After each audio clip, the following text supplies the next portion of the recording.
So it's a joy to be back in New York, and I'm going to take a quick detour. Some of you know this story, and for those of you who don't, I consider myself to be a walking miracle because 3 weeks after I was last here, I actually had a stroke. And the kind of stroke I have kills half the people who get it, and actually debilitates 4 out of 5 survivors. I'm that Wookie, the lucky 1 in 10. And it's really a miracle to be back, literally, in New York, and I have a new outlook on life. So I will say this to all of us in the room who have doctors and family who say, you know, you really should take blood pressure medicine.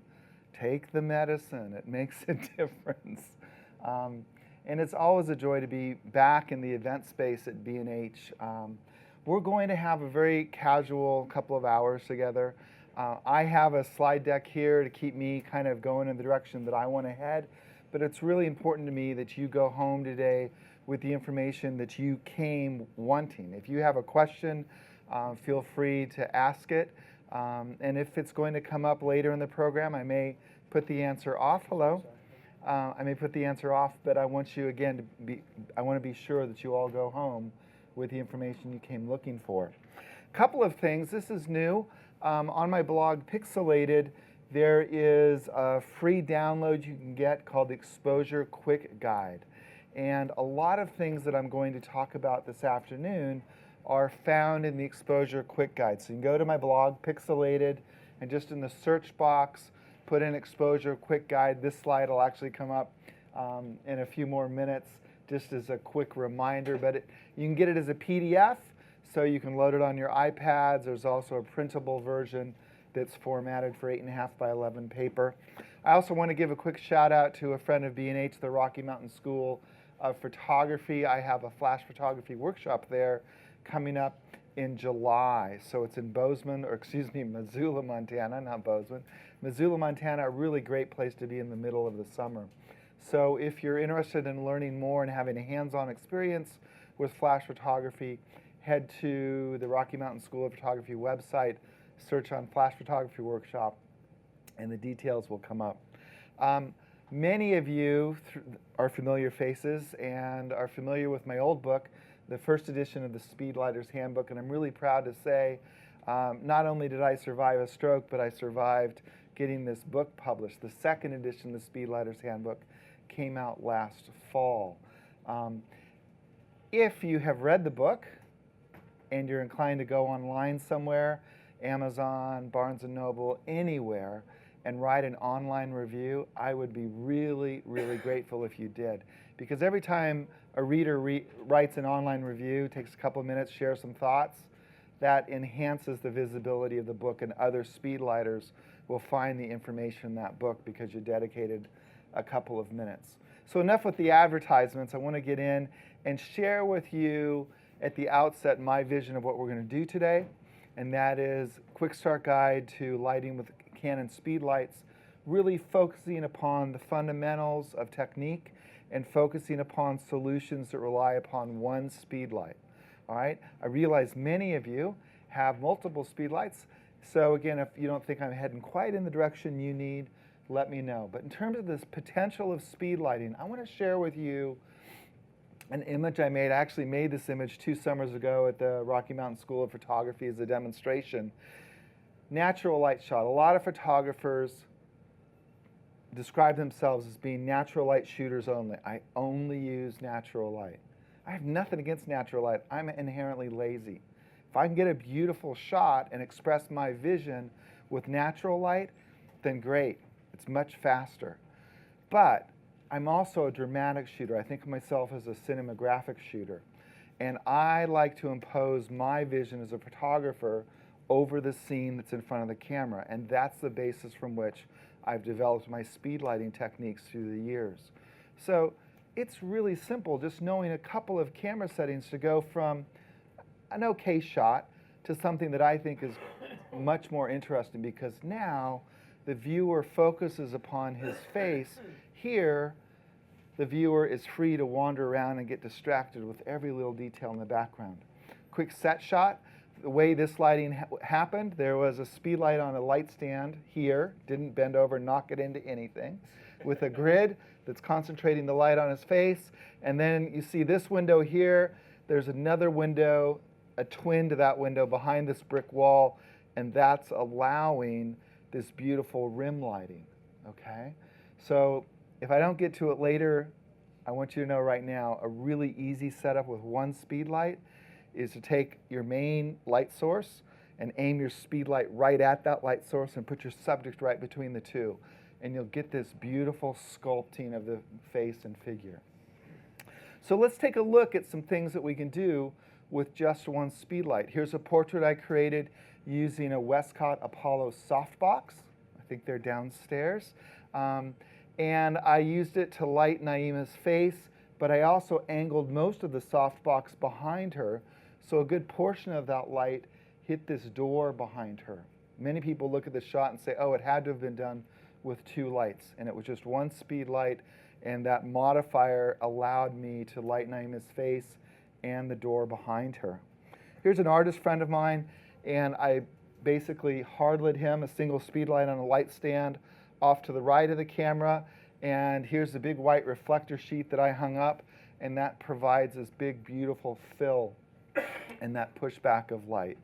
Now, again, thinking about the potential of speed lighting, we'll get into specifics in a little bit, but softening the light. So we're going to talk today about the difference between hard light and soft light and the fact that speed lights inherently make hard light. And what is the definition of hard light? We'll talk about that. Here's another soft light shot. When we talk about hard light, we're really talking about soft-edged shadows. So this is a single Speedlight going through a 30-inch softbox positioned so that the center of the softbox is about equal with her head. Now, gridding the flash. Sometimes we want to make the light source appear big and soft. Other times we want to concentrate it. So you saw the shot of the cowboy.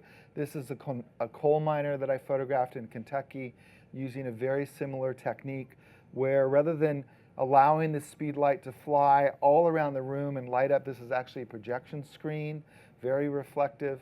I created a small cone of light. And so grid modifiers are very helpful. Here's a more dramatic shot, again, thinking of myself as a cinematographic photographer. This was shot in a warehouse where there were a half dozen different photo sets available. The photographers lit with overhead fluorescent lighting. So the room light in this shot, the ambient light, was about as bright as the room that we're standing in right now. By using a quick technique of increasing the shutter speed, I'm reducing that ambient room light, and then putting a grid on the Speedlight, I'm able to focus that light right on the model's face. Sometimes with Speedlights, we want to change the color. Speedlights put out the color of noontime sunlight. If we're shooting late in the afternoon, I'm from the left coast, I live in the central coast of California, as the sunburn on my face may suggest today. And when the sun hits low in the horizon, it turns a beautiful golden color. Well, the problem with that photographically is that if you're using your Speedlight to add light into the shadows, that light actually doesn't look natural. And so by taking a small piece of amber colored plastic, we can make that Speedlight look just like the color of the setting sun, so we get even light on both sides of the subject's face and body. The left side of the shot is lit with the setting sun. Everything to the right of that midpoint is being lit with a Speedlight. Here's a shot I did outside of Reno, Nevada in the foothills, and I actually made this shot during a rainstorm. So we had Speedlights outside on a light stand. Again, amber gel, it's called a CTO gel, a color temperature orange gel. Creates that dramatic sunset look. The lights were low. We blew them in through the window. Because it was raining, I had a Ziploc bag over the top of the Speedlights, and we were able to create this beautiful cinematic shot with just two Speedlights and a little bit of gel. High-speed sync. I have a lot of friends who say, you know, I'm a real professional. I don't use Speedlights. It's like, well, no, let's talk about this. Because I'm a real professional, And I like to use Speedlights. Speedlights give us capabilities that we don't have with larger flash systems. So we're going to talk about the basics this afternoon of sync speed and why there are limitations on what shutter speeds you can use with flash. High speed sync is a feature that is unique to Speedlights. So with Canon Speedlights and a Canon camera, those two devices can talk to each other and agree on how the Speedlight's going to fire a little bit differently so that the camera can fire at a faster shutter speed. In this case, I was able to take this late afternoon shot of my son Tony, who was a really good sport. It was 110 degrees that day, but by the time we got done with the shoot, where one of Tony's brothers was holding a garden hose up over his head, Tony was actually so cold from the hose water that he was shivering. That said, we're able to shoot at a fraction of a second, 2,000, 4,000th of a second, and freeze that water and make it look like ice in the middle of the air.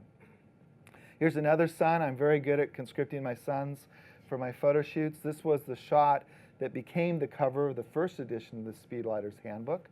And in this instance, we ganged up 10 Speedlights, 10 Canon Speedlights on these cheapo oak rails that I made from parts I bought at Home Depot. And we fired all of those Speedlights simultaneously at a very fast shutter speed, and were able to freeze the pumpkin shrapnel in the middle of the air. I had no idea that pumpkin seeds were really so aerodynamic, because at a 1,000th of a second they were blurry, at a 2,000th of a second they were blurry. We had to go up to a 3,200th of a second before those pumpkin seeds would be sharp in the photo. Who knew? Who knew? All right, classic portraits. Classic portraits are super easy to do with Speedlights. This is my oldest son, and I didn't even realize this. In the last 3 frames, you have just seen the entirety of my progeny, Tony, Vin, and now Tom. So classic portraits are really easy to do with Speedlights. This happens to be a 3-light shot, so there's a Speedlight in the softbox on the right, Speedlight in the softbox on the left, and then there's one Speedlight up behind that's providing a little bit of hair and rim light. That third one is like salt in really good chicken soup. You don't need that third one. If what you have is one Speedlight, then there are ways to use reflectors and other things to create that classic evenly lit look. Here's a single Speedlight. And of course, any shot with a redhead in it is a good shot to begin with.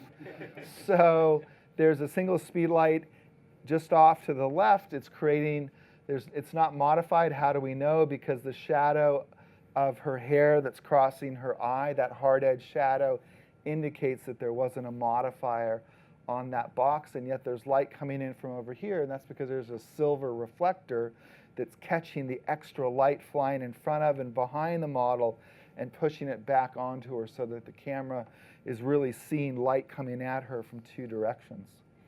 Now here are some not so classic portraits that I've shot through the years with Speedlights. This is my friend Arian, and this is actually the Speedlight.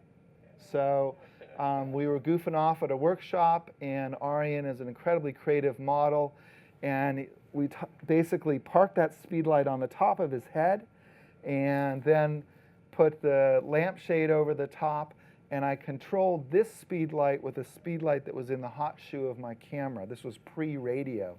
And so the Speedlight in my camera fired the instructions in a code up to the room, the ceiling of the room. This Speedlight was looking up to the ceiling for its instructions. They both fired. And we've got this really interesting 1-light portrait. And all I really had to do after this was set up was adjust the shutter speed to get just enough of the room light in the shot so that he wasn't standing against a black background. Here's a single Speedlight. Somebody in the room has a Speedlight with a Stoffen dome diffuser on it. It's like a little Tupperware snap-on device, and this was shot with a Stoffen dome diffuser on a Speedlight, and that Speedlight was held about 12 inches this side. This is actually the door of a kitchen cupboard that has no glass in it, and so the model sat up on the counter, and then we opened the door, and I just had to worry about moving the camera so that I could get her eyes as close to being in the center of the grids as I did. I'm absolutely not afraid of shadows. I love shadows. Really simple portrait in that there was a big door to the right of the camera, And then I came in from this direction with just a little bit of fill flash. Because there's so much light here, all of this detail without the flash would have dropped off to black. It was actually very harsh lighting. But the nice thing about a Speedlight, they're so quick to use. We can set it up, we can get it in place, we can adjust the power so that it drops into that scene seamlessly. Sometimes I actually don't want to light like a cinematographer and make things incredibly dramatic. I want to head in the other direction and make them look less dramatic, meaning make them look more natural. So here's another shot that I did. This was part of that Smashing Pumpkins shoot. And again, beautiful light. This is my son, Vin. He was 12 years old at the time. And somehow this slogan, "Deny Everything," is the epitome of Vin's persona. He's a great shooter in and of himself. So, Canon Speedlites. Let's take a quick look at the Familia. The flagship for the last 4 years, it's hard to believe. Flagship since March of 2012 has been the 600EX RT. I love the 600EX RT, and I was very fortunate. Canon Europe, for whom I'd written a few papers in the months, I should say the weeks, in the month before this was announced to the world, sent me a handful of them, asked me to play with them, shoot, and I love this Speedlight. This was the first Speedlight in the world to have an integrated radio system. All right, now we're not going to go deep into off-camera lighting today. I'd love to come back and do a presentation that's specific to that. But this was the first Speedlight that would talk to and from in a two-way manner with the transmitter connected to the camera's hot shoe. Now there's the 500 series that the 600 series replaced, and many people still have the 580EX2, which is a really great Speedlight, or its predecessor, the original 580EX. That's the original Speedlight, the 580EX, getting a little long in the tooth. You cannot, as I'll demonstrate a little bit later in the program, you cannot read that original 580 on the back of a camera's LCD, but the 580EX2 is fully accessible. So while the 580EX does not have radio built in, it will work optically with the 600 series, meaning that the 600 can be shifted out of radio and retroactively work with 580s. The brand new Speedlight that was introduced about a year ago, the 430EX3 RT, that is a mouthful. When I say 430 today, I'm specifically referring to the 430EX3 RT. This is, believe it or not, my new favorite Speedlight. And I'm going to show you exactly why it's become my new favorite Speedlight in a moment in the details. If you are new to speedlighting and you're saying, Syl, I really don't know, this is something I want to do in the future, but I don't know that I want to spend $500 for a flash, I want to steer you right towards the 430EX3 RT. It's $299 when it's not on sale. Sometimes you can find them for a better price. And as we'll look in a moment, it has an amazing user interface. It has an amazing user interface, and it has radio built into it. So in terms of future-proofing and saying, well, what do I do if I get another Speedlight? Can they talk to each other? Absolutely. All right, now the Speedlight's down on the lower part of the screen. I want to say, while they're great products, I consider them to be special use Speedlights. So the 320EX, anybody here have a 320? Okay, so it's a fully functional Speedlight, and it even has this nice little accessory which originally was marketed as an LED for shooting video. I actually find it really helpful to find things in the bottom of my camera bags. Okay, so turn that LED on and you've got a really bright flashlight. The top of the 320EX, like the big boys up here, will tilt up and rotate, but it has only a push-pull zoom. So in terms of the ability to finely focus the lens of the Speedlight, not so much. On the 320EX, this is kind of in between price-wise. If you're looking at a 320, if you can put the extra pennies together and step right up to the 430, I would encourage you to do that. I think, I didn't look recently and I apologize. So it used to be there was like $75 or $100 difference between the two. Over the life of a Speedlite, years and years and years, I think that's money well spent for the functionality that you would get. Now here's a little Speedlite that I've taken backpacking in the Sierras. I've taken on vacations when I'm traveling super light. The 270EX2 has the ability to, again, all of these have the ability to be controlled from the back of a Canon camera, which is important to me. This is a really nice little travel Speedlite. If you're going to travel with the 270 though, the one thing I'd recommend is the little cord, the OCE3 cord, so that you can get this light away from the camera a little bit. All right, so my favorite travel setup used to be, prior to the EOS M cameras, was the G series cameras, but I'm a big fan of the M series now, the M3. And so this Speedlite and an M3 and a little off-camera flash cord is a super lightweight portable system. Hardly anybody knows about this little guy, and it's literally about this big. The 90EX is a Speedlite. I think it was introduced with the EOS M series. It actually has the ability to be an optical master for any of these Speedlites. The 320 and the 270 can be optical slaves, but they can't be masters. So that little boy over there is super, super tiny, and it doesn't put out a whole lot of light, about the same amount of light as the flash tube in a pop-up light. All right, so that's the family series.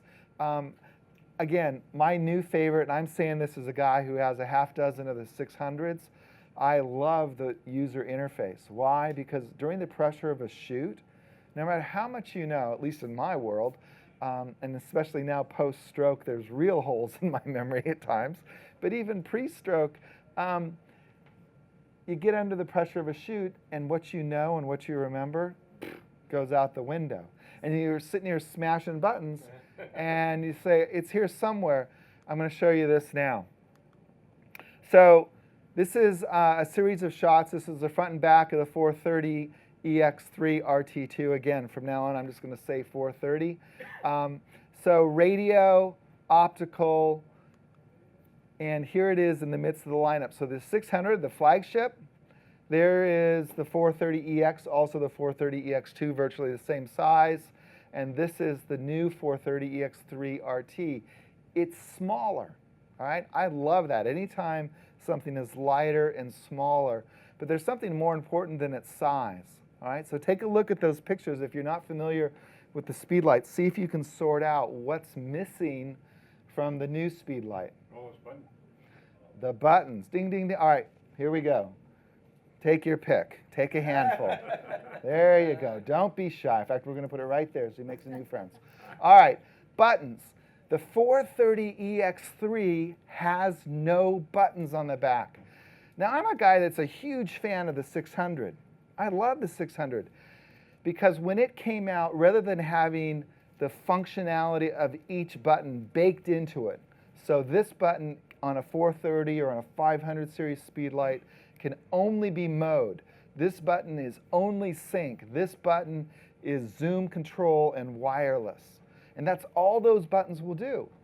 So when the 600 came out, they switched to an interactive dot matrix LCD, and so now the purpose of the buttons changes depending upon what mode. And I truly thought, oh, this is the cat's pajamas. It will never get better than this. Well, some brave engineer said, you know what, let's just get rid of the buttons. When this came in the box and I looked at it, I was like, oh, this is interesting. I wonder if I can figure out how to use this without reading the manual. And absolutely, I figured it out in about 2 minutes. I was like, oh my God, this thing sings. By getting rid of the buttons, it forced the engineers to redesign the entire user interface. And they took a dot matrix LCD and they've created this interactive system. So there's a couple of things to know about. If you press, when in doubt, press the cell set button. Press the set button, and you're going to pull up the quick menu system. Here's where the 430 is completely different than the 600 and the 580s.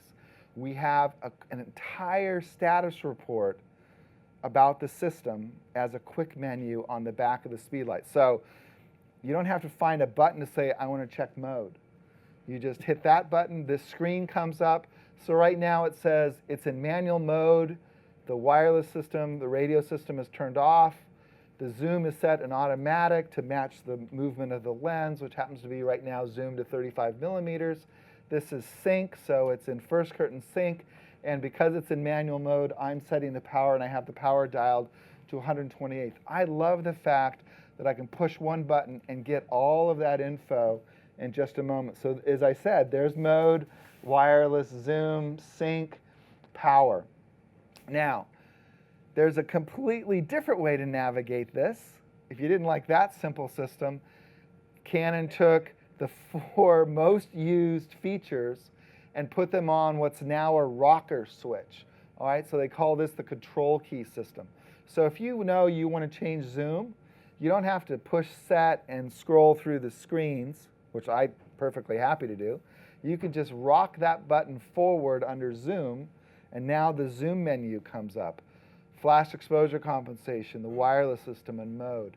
So pushing any of those 4 buttons takes you immediately to changing that system. So there's mode. If you push the mode button, boom, there's a quick menu. Because I'm not shooting wireless, I have access to E-TTL and manual. If I had radio wireless turned on, I'd have E-TTL, manual, and group. Okay? So the options, and this again, I love the 600 for the same reason. I'm only seeing the options that I have access to at that moment. All right? It is completely simplifying my workflow. So I push the mode button, I rock back and forth. That's what the 2s mean, to go left and right. And when I get done, then I come back and I hit the set button. It takes about a half a second, even when I'm stressed and confused during a shoot. So let's see what it takes to go to zoom. So you push forward on that button, the zoom comes up, and here's all of the preset zoom settings available on the 430. Auto means that the zoom was just going to track the lens. So if you change lens or you change zoom settings, it's going to concentrate the light only on the area that the camera's seeing through that particular lens. Or as I like to do, I want to actually zoom typically in tighter so that I'm lighting not the entire scene, but only a portion of the scene. So you hit zoom, you rock back and forth to select the setting you want, you hit set, and you're done. Really, really quick. What do you think about flash exposure compensation? Same pattern. Flash exposure compensation, by the way, and I'll say this again because it's really important, but right now, if flash exposure compensation is the way that you fine-tune what's called E-TTL, which is automatic flash. So this is a really important button if you're going to be shooting automatic flash in E-TTL mode. Push that button, and we've got this screen that pops up. I make the setting change. In this case, I'm saying to the camera, if it's 0, whatever the camera calculates as being the right flash power, that's what it's going to fire at.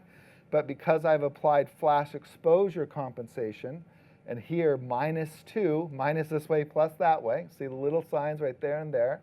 So -2 means whatever the camera calculates as being the flash power. Let's say the camera said it's going to be at 1/2 power. I'm telling the camera, actually dial that power down -2 stops. So from a half, we would go to a quarter, and from a quarter, we go to an eighth.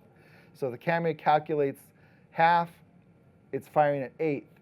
If the camera calculates an eighth, it's going to fire at a 32nd. All right, manual. If you happen to be in manual mode, which is where most of my speed lighting happens, unless I'm shooting an event, all right? If I'm in manual mode, then I hit mode, and the power display comes right up, and I just dial that up or down as I need to. Wireless, click it. Now we're not going to go deep into wireless today, but for those of you who have A600 and are considering, do I get the STE3RT transmitter? Well, I would suggest that this Speedlight is, for another $50, is a really great value. One, because this user interface, in my way of thinking, is actually faster than the interface in the 600. So 430 parked in the hot shoe of a camera becomes effectively a transmitter to control other 430 EX3 RTs. I have to be really specific. Other radio-enabled 430s or the radio-enabled 600s. So radio master, radio slave, optical slave, and then what's called individual slave, which is an optical trick, or wireless off. So super easy.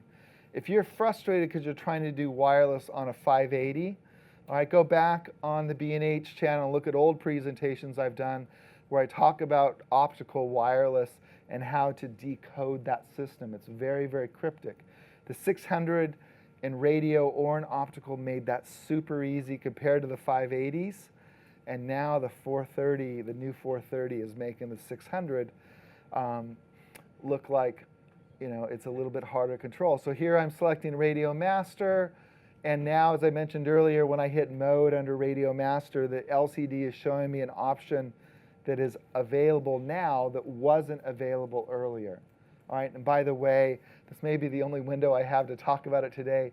Group mode, for those of you who have multiple Speedlites, is fantastic. They all have to be radio-enabled Speedlites, but what group mode does is it allows us to individually control each group in two ways, actually three ways. One, we can set the mode, so I could have group A working in E-TTL and group B working in manual. All right, I can, within each of those groups, individually set the power. So in manual, I'm dialing the power up and down directly. In E-TTL, I'm applying flash exposure compensation. But here's where it gets really great. We also have in group mode the ability to shut a group off. So if you're shooting a 2 or a 3 light portrait and you want to get a sense of, oh, what's the fill light doing? Where's it lighting? And you don't want the main or the key light on, or the rim light or the hair light on, well, you can shut the group assigned to the main light off. You can set the group assigned to the rim light off, leaving the fill light on, and you're going to get a shot with just the fill light. What would we do prior to group mode? We'd walk over to each of the individual Speedlights and hit the off button and literally power them off. So for me, and I want to take a couple minutes since we're here at B&H, I want to talk about which Speedlight to buy and comparing a 600 and a 400. So $299 versus $499 is the price. I jumped over that. Depending upon what features you need, that $200 price difference may not be an issue. I love the fact that the 430 is compact, tiny, easy to travel with. The quick menu system on the 430, a huge plus. We don't have that menu system on the 600. Now, the little guy is 2/3 of a stop dimmer than the big guy. I don't think that's a huge deal for most of us, all right? I truly don't know that I've ever been in a situation where that would have made the shot versus not. If I'm out of power, I can increase the ISO, for instance, and pick up an effective stop that way. We do have on both Speedlights power from full power down to 128th, which is I really like, particularly if you're a macro shooter or you shoot close-ups on tabletops. That extra stop, the previous 430s only went down to a 64th power. 430 for the first time can be a master, specifically only a radio master, but that's the future. That's the present and the future. Radio speedlighting. It can also be a slave. It zooms, and this is a small difference, but one that's worthy of noting. So this zooms from 24 to 105. This zooms from 20, a little bit wider coverage, to 200. But as you'll see in a slide, if I keep talking fast enough and don't get distracted, you'll see that the difference between 105 millimeters and 200 millimeters is not that much. So I still have the ability with the 430 to create a pretty tiny pattern of light. And of course, I can snap a grid onto the front of the 430 and make it an even tighter cone of light.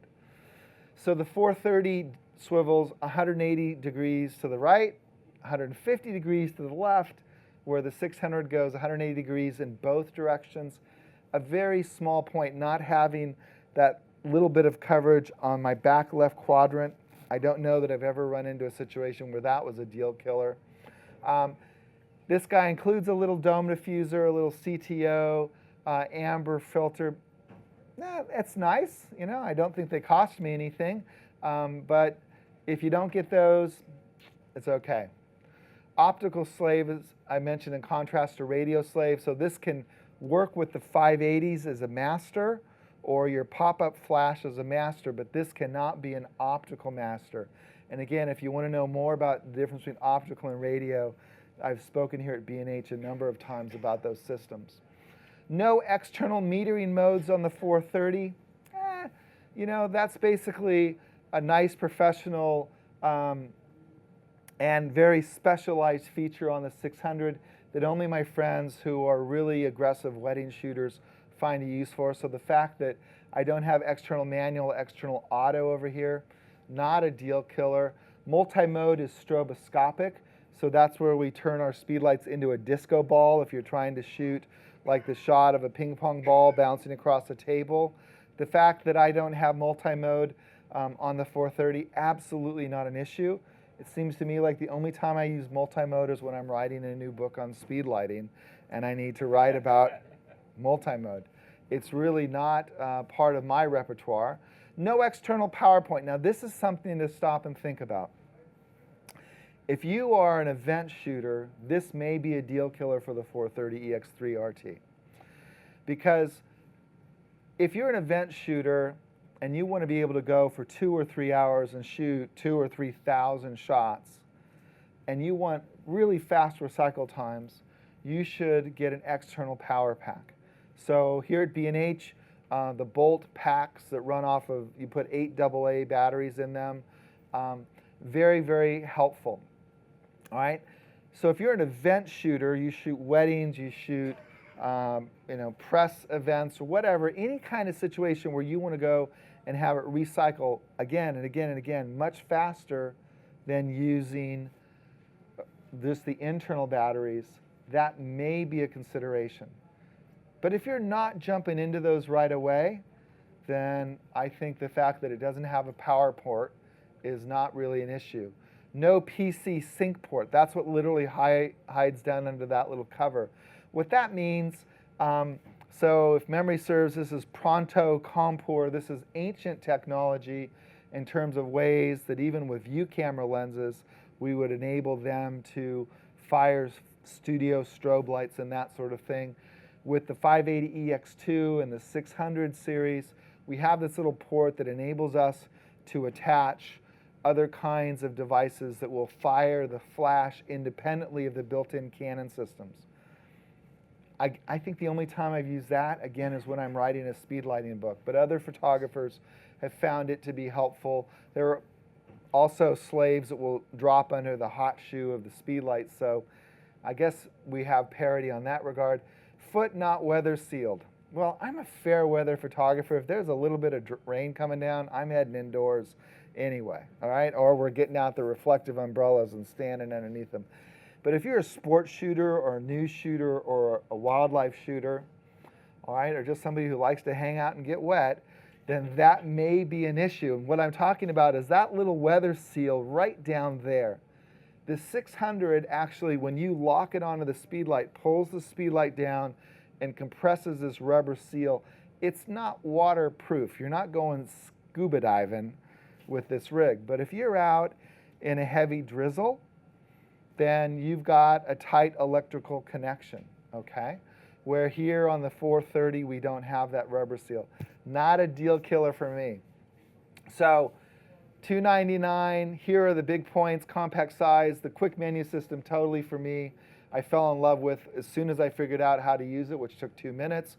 We've got parity here, Radio Master, the dome diffuser, and the CTO filter. So I really, if that 15 minutes wasn't enough of an advertorial for the 430, let me just flat out say I love the 430, okay? Thanks to Canon. And I hope it's an indication of the direction that they're heading in the future in terms of making things kind of like our beloved iPhones and Android phones, more feature-rich and user-friendly. So getting started with flash.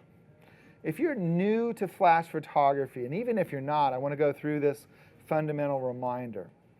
It's really important to consider that there are 2 types of light in every flash photograph, all right? There's the ambient light. Ambient light is the light that's already there. So if you were to take a flash photo of me in this room, we'd have ambient light coming off the screen, we'd have ambient light from the video lights. I guess theoretically we'd have ambient light coming in through the windows out in the stores, but those lights aren't that bright. It's always important with flash photographs to consider what the ambient light is doing. And in my world, I say you should figure that out before you turn your flash on. The other part of the light in the flash photograph is that portion that's being lit by flash. So let's take a look at all three. So here's my son Vin standing out in a big field. So the light that zoomed, the flash that zooms past his shoulders, it just continues on until it evaporates or whatever happens to the light over there. All right, it spreads out and it gets so dim is actually what happens. So the flash that's hitting Vin is being recorded by the camera, but the flash that's flying past him isn't. Yeah, technically, if somebody said, well, wait a minute, isn't there a little bit of ambient light on Vin? Yeah, sort of, but if you were to see the set shots, the full ambient light shots, these clouds are actually white in the sky. The drama comes because I underexposed this shot by 3 or 4 stops. I sucked out most of the sunlight to make it look dark and stormy. It was a nice afternoon. Some clouds over there. All right, I'm all about creating the drama in the camera rather than in Photoshop. Okay, I want to be a photographer, not a retoucher. So you've got to think about what's the ambient light available and how is the camera recording it. And you have to, in my opinion, do that before you think about the flash. So manage the ambient light first. Speedlights are great because we can manage the ambient light differently from the flash. And by the way, just in all fairness, that's true for studio strobes as well. But it is not true for continuous light sources. So if you have big soft boxes that have a half dozen compact fluorescent flash or compact fluorescent lights in them, if it's a light source that's always on, we don't have the independent control of the ambient light separate. Why? Because continuous light sources are a type of ambient light. But when we're using electronic flash, we can actually control it quite independently. Why? Because a speedlight or a studio strobe is so bright that it has the ability to overpower the ambient light. But why doesn't it appear so bright? Because it's only on for an 8,000th of a second, or a 10,000th of a second, or a 1,000th of a second. Whatever the flash power is affects the duration of that light. So here's the set shot. This is what it looked like to the camera. This is natural light photography at its best on that particular day. Soft light everywhere, everything's being lit equally, so nothing is standing out. Nothing is standing out. But by dimming the ambient and then relighting my son with Speedlites, all right? And yeah, I did this shot and the Smashing Pumpkins shoot with a whole bunch of Speedlights that I had 3, a buddy had 3, and I think I rented or borrowed others. And it's not necessary. You could do the same thing with 2 Speedlights. And if you're shooting with a friend and you each have 1 Speedlight, guess what? If you picked your friend properly, you now have 2 Speedlights. Okay? This is worth writing down. This is worth burning into your brain. It took me a long time, and I've been a photographer. I started as a photographer as a little kid. I went to Brooks Institute for a while. I must have not been paying attention that day because it wasn't until years later that I truly learned the power of this message, that the Speedlight is the camera setting that controls ambient light in a flash photograph. You want to make the ambient light dimmer, change the shutter speed. So let's take a look at why that's true. When I was drawing this diagram, I was really careful to draw out all the scale. So this is relative to these dimensions, an 800th of a second. Why? Because when your Speedlight's on at full power, it's on for about an 800th of a second. If my shutter is open for a 60th of a second, there's no problem getting that quick flash of light through that shutter. Now I change my shutter speed by 2 stops. I go from a 60th to 125th, that's 1 stop, and then down to a 250th. Well, guess what? That flash, that slice of light, is still flying through that gap in time with no limitation. So shutter speed right here has 0 effect on flash. And yet, the difference between a 60th of a second and a 250th of a second is 2 stops of light, which is to say you can go from a sunny day to a cloudy day in terms of what happens in the background. So here's another example. Working with the model, and actually this happened to be a shoot I did as a demo when the 600s were about to be introduced. So 25th of a second, late afternoon light. All right, so the sun is actually coming in towards the model this way, following my idea of saying, oh, the light source is over there, I'm going to fire the flash right at it. I had a single speed light in an impact quick box, which you can get here at B&H. Single speed light providing that soft light so that we have her face well lit, nice catch lights, and yet you can easily see the background. So I'm going to talk in a moment about stops, but this is really an important concept for me because when I started to dial my shutter speed up or down, it was important to know how many clicks I had to go in order to have 1 stop of change. And guess what? It's not 1 click per stop on the shutter wheel. So 25th to a 50th is 1 stop change of light. From a 50th to a 100th is 2 stops. And from a 100th to 200th is 3 stops change. So notice that while there's some more sculpting here because her face isn't being filled in from the ambient light, that the background drops away. And now where does our eye look? It looks where we want it to look, right? Who cares about this old rickety fence, all right, and that grass? We want to see our subject, and we want our viewers to concentrate on our subject. So this is the power of flash photography, being able to independently control the speed light from the shutter. All right, if your head is about to explode because I keep saying stop, stop, stop, all right, what I'm referring to is this idea that you should go to my blog and download the exposure quick guide, because this is 6 or 8 pages that has the info. So just relax, try to get the big picture in your mind. If you're not following the details of what I'm saying, hopefully you're following the gist, and you can go get that exposure quick guide download and have these charts that I'm showing. So there's this mysterious relationship between shutter, aperture, ISO, and if you're shooting flash power. They're all connected and they all affect each other. It can be incredibly confusing. Why? Because there are so many incremental settings on all of our devices. So we've got 1/3 stop controls of shutter speed.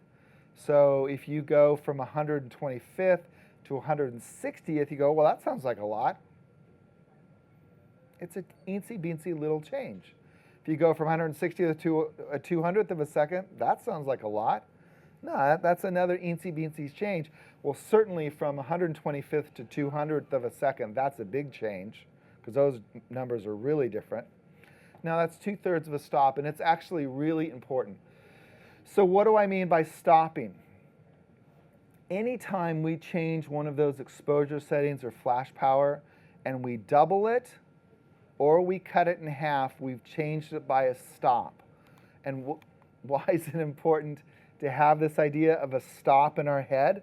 This is the decoder ring, because all of those settings use different number systems. So you go, well, I changed the shutter by 3 stops, and well, it's like, how do you change fractions of a second and understand what to change elsewhere in ISO or aperture?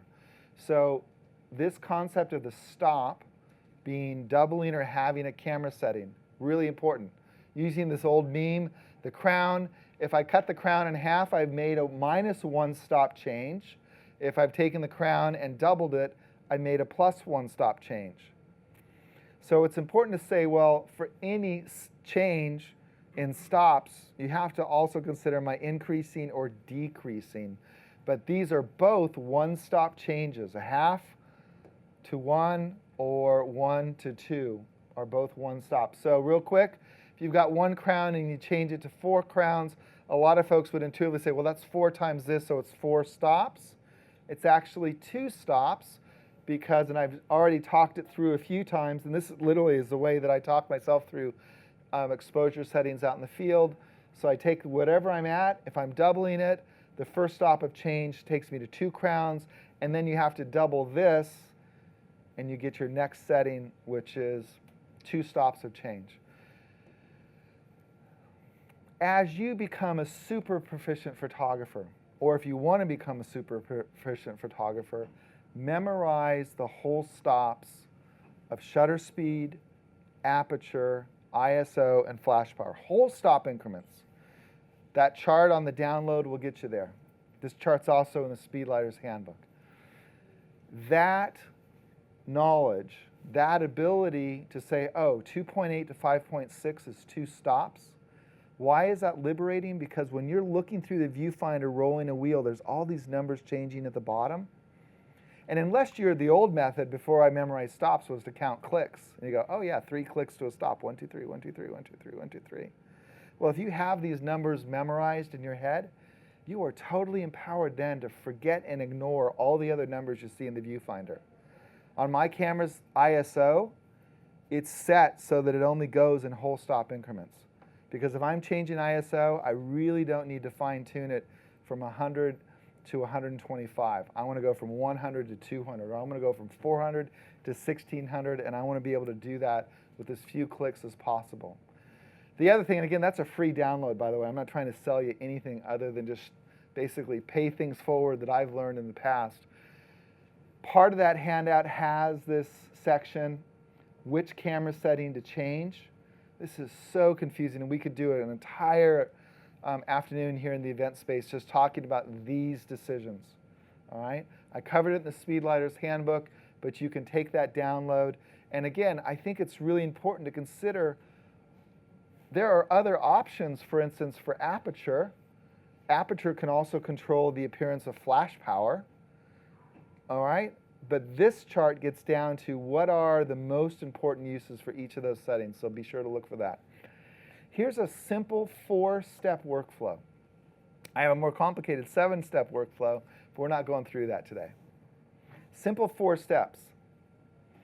If you're trying to do the cinematic portraits that I like to do, here's how I do them. First, I do an ambient-only test shot because it's really important for me to understand what's going on with the ambient light. So if I'm shooting in my camera in manual, which is where my camera is most times, I'm just looking to center that needle in the bottom of the viewfinder based on an aperture that I've chosen for depth of field. It's kind of like Goldilocks, all right? If I want medium depth of field, I go right to f8. If I want as shallow depth of field as I can, I go to the widest aperture available on that lens. And if I'm looking for a lot of depth of field, then I'll go way out to the far end, 22 or 32 on the lens. So a lot of the photographs I shoot, when you look at the metadata, are dialed in at f8. So I just go to f8. Center the shutter speed. What do I care about the shutter speed most often? Whether I can hand hold it or not. If it's too slow of a shutter for me to hand hold, then I can increase my ISO. And that was the chart that I just showed you real quick. So I do an ambient-only test shot. If you're an aperture priority shooter, you just zero out exposure compensation. All right? Take a shot, and then I'm going to use real technical terms here, I'm going to futz with the settings until I get the ambient light looking like I want it to look. All right, this is seat of the pants photography here. I'm not using the histogram. I'm actually looking at the image on the LCD of my screen, which I acknowledge has inherent risks because you can turn the brightness of your LCD up or down. All right, I generally have dialed mine down so that if something appears overexposed, it may or may not be, and I'll look at the histogram to make that final decision. So, ambient-only test shot, mess with the ambient-only to get it looking like you want it to, and then voila, finally turn this flash on. So this is one photograph. This might be 1 or it might be 5 photographs for whatever number. All right. Then this is one photograph. If I am in manual mode on my Speedlite, I turn it right to the middle of the power scale, which is 1/8 power. If I am shooting my Speedlight in automatic mode in E-TTL, I'll just zero out the exposure compensation. So I turn the flash on, and then no surprise, this pattern repeats itself between step 2 and step 4. I adjust the flash power to get what I want. So let's take a look.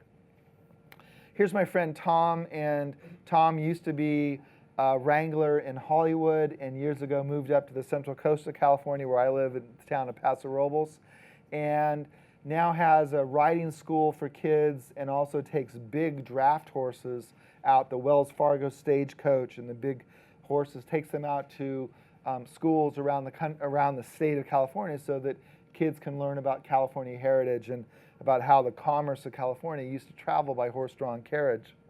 I wanted to do a portrait of Tom, and the things that were important to me is to have the viewer focus on Tom. So we step into his barn, and there are giant doors in the barn that are providing this lovely natural light. The challenge I have with this photograph is that I'm allowing my viewer to look everywhere. Ideally, I want my viewer to look at Tom and to see his weathered face and all of that, and of course a big rodeo belt buckle. But at the same time, I want to leave just enough of the background, and that's a point for interpretation. What is just enough? But I want to leave just enough of the environment to provide that information, but not so much that I allow my viewers to wander around. All right, so how do I get there? I happen to be shooting an aperture priority, so I just zero it out. And there's the shot that my camera is programmed to make. The camera's in total control. Okay. It's an okay shot, not really great. My eye wanders all over the place. I will say because of the door over there, I've got nice light on Tom. Because of the door over here, I've got nice light on Tom. But there's too much light on everything. So I know from experience, I mean, I love to say this as a joke. I wish I'd been around when I was trying to learn this stuff. Because if somebody had taken me aside years ago and said, hey, use your shutter speed to explore alternate views of the scene in front of the lens. So I eventually dial through -1 stop, -2 stops, -3 stops, and my intuition will largely guide that scenario. I am looking at my histogram to make sure that I'm not blowing out my highlights, and I am looking at my histogram overall to make sure that I am exposing to the right. If neither of those two things make sense to you, there's content on the B&H channel that will help you understand those two important concepts. And of course, a little plug for the Speedlighter's Handbook. I go into the details there as well. But suffice it to say that I think at this point, I'm allowing the viewer enough information from the background that now is the time to turn the light on to Tom. So bam, the camera looks at this relatively dim situation and says, oh, we need to jack up the flash power, and it kills Tom's face. I don't even worry about this. This is E-TTL. Evaluative through the lens metering. Camera's making the decision about flash power. A lot of people get really bothered because E-TTL from time to time will be overexposed or underexposed. They'll take a vertical and then they'll switch to a horizontal, and the vertical may have been lit beautifully and the horizontal is completely blown out. Well, if you look at the details of how E-TTL works, by making that vertical to horizontal switch, you're feeding the camera a completely different metering pattern. I just want a baseline. I want something to respond to. I say, oh, okay, no problem. Tom's face is blown out. It looks like my face today with the sunburn. So because I'm shooting in E-TTL, flash exposure compensation is the setting that allows me to fine-tune E-TTL. So I dialed it down, -1, -2, -3 stops, take 3 test settings. All of that, by the way, takes just a couple of minutes, in which I'm telling Tom, hey, just relax, don't worry, I'm just getting my camera set up here.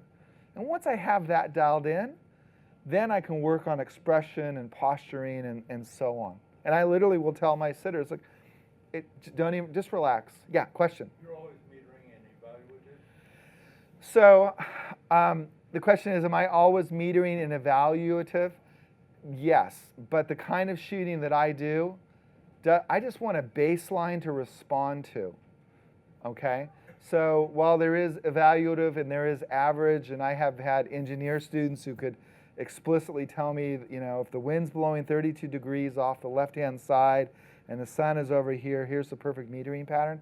I love to keep it super simple. For me, it's about workflow and not about settings. So my workflow is get a shot, evaluative, and then, because I'm in post, and here's the difference.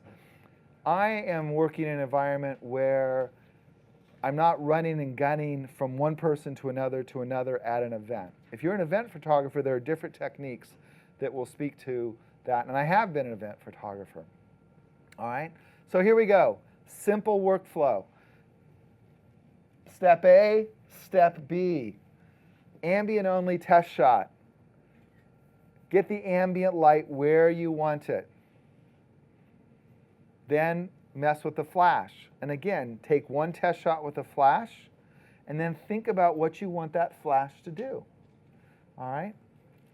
So for me, once I was able to get these 4 steps in my head, I truly began to forget about a lot of the technical aspects of evaluative versus average and so on and so forth.